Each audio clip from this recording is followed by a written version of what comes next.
Since taking office, my administration has launched the most sweeping border and immigration crackdown in American history, and we quickly achieved the lowest numbers of illegal border crossers ever recorded. Thank you. Let's dive right into this, because immigration policies and these policies that we're seeing have a big impact on the trucking industry in several ways. So driver shortages is one way, and the U.S. has a long-standing truck driver shortage, and immigrants, both documented and undocumented, have historically filled many of these trucking jobs. And strict immigration policies can reduce the number of available workers, worsening the shortage.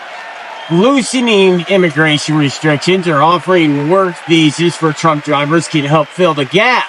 Now, personally, I think that benefits people to be legal and drive a truck, and being legal to drive a truck is more important than ever. I mean, not only are we under a lot more scrutiny now, in the last 2 months, I've been stopped 3 times just for level 3 inspections, which are a inspection on the driver and your documentation and your credentials. So that's what's happening. If you don't think that's what's happening, pay attention at the level of inspections and the oversight that is going on right now, and maybe even check out who's stopping you. I'm just saying. And number 2, freight and supply chain disruptions. Stricter border policies can slow down the movement of goods across international borders, especially between the U.S., Mexico, and Canada. With the fentanyl crisis being what it is, we have seen the tariffs that Trump put in place as a bargaining tool to get increased security at our borders. Now, that's not a bad thing, but it does disrupt the supply chain. And then you have wages and labor market impact. If immigration policies restrict the number of workers, new workers, wages for truck drivers may rise due to increased demand, which is exactly what I said. There's more demand for legal drivers if we get rid of undocumented drivers. Now, there can be absolutely U.S. citizens that are undocumented drivers too. So oversight is not a bad thing for legal truck driving.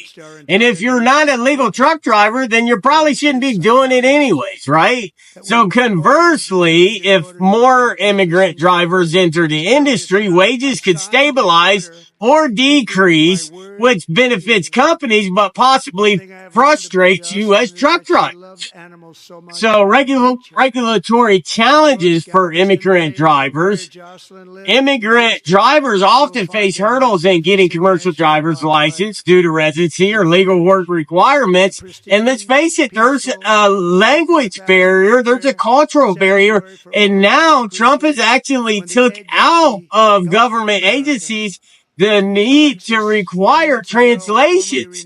Guess what? That affects the trucking industry, y'all. Yeah, because if nobody's there to translate for them, how are they going to test? Right? And that's long time been a controversial issue for a lot of drivers, is why are people out here allowed to drive if they can't even read our street signs? And, you know, you might feel good, bad, or indifferent about that, but that's a safety issue. We should all want our roads to be safer. I want to make it home to my family, and I want everybody else to make it home to theirs. So the impact on agriculture and seasonal trucking. Many immigrant workers are involved in agriculture, and seasonal changes in immigration policy can affect trucking demand for moving crops and goods. So the less immigrant workers, the less crops and goods, the less trucking. So that does have a little bit of a negative impact. Personally, I think it's offset. What do you think about that? Drop it in the comments below. And then you have cross-border trucking workforces. So there are a lot of international trucking companies that do go into Mexico, that do go into Canada, and that do travel through the U.S. Mexican and Canadian truckers play a crucial role in cross-border trade. So if we have illegal immigrants coming from Mexico that are driving up through the United States, then there's no reason for them to be living in the United States anyways and driving illegally, right? Unless they are legally documented and have work visas or permanent residents to do so. So immigration restrictions on drivers from these countries can disrupt the flow of goods. But if you're a legal international driver, then that doesn't affect you.